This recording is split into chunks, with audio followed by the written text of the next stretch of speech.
我们看红绿灯，他们呢看信号灯。刘德华最近也买了飞机了嘛，不贵，2亿。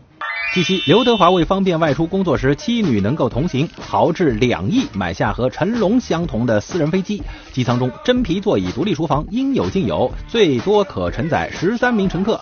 其实明星买私人飞机已经不是新鲜事儿，我们就来了解一下明星们的私人飞机。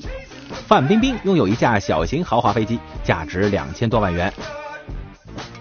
而陈道明是全球机场的钻石会员，他的私人飞机可以在各国任何机场降落。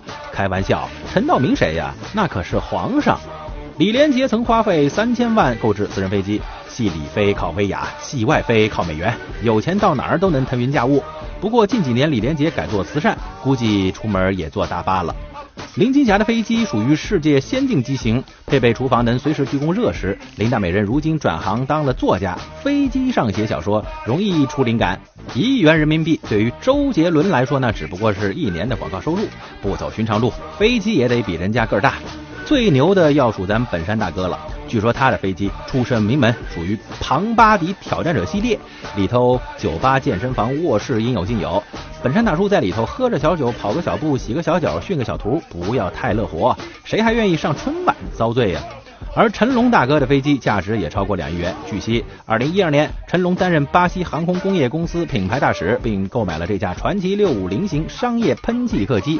豪华的内景和飞机尾翼上的龙字都倍显霸气。目前私人飞机的价格从几十万到10几亿都有，如果你想自己开，考个飞行驾照要花费16万，就算买了不飞，每年要缴纳的维护费用为飞机价格的5%。而随着北京、兰州等5个飞行管制区分类划设低空空域，这意味着我国的私人飞机产业可能发展为井喷之势。据统计，开放空域之后，前5月部分通用航空公司的私人飞机销售量已经超越过往5年的销量总和。看来豪车对于富豪来说已经不是面子了，开着私家飞机出门才是炫富的王道，所以以后开豪车的都不好意思出来造势了，要撞起码得撞飞机呀。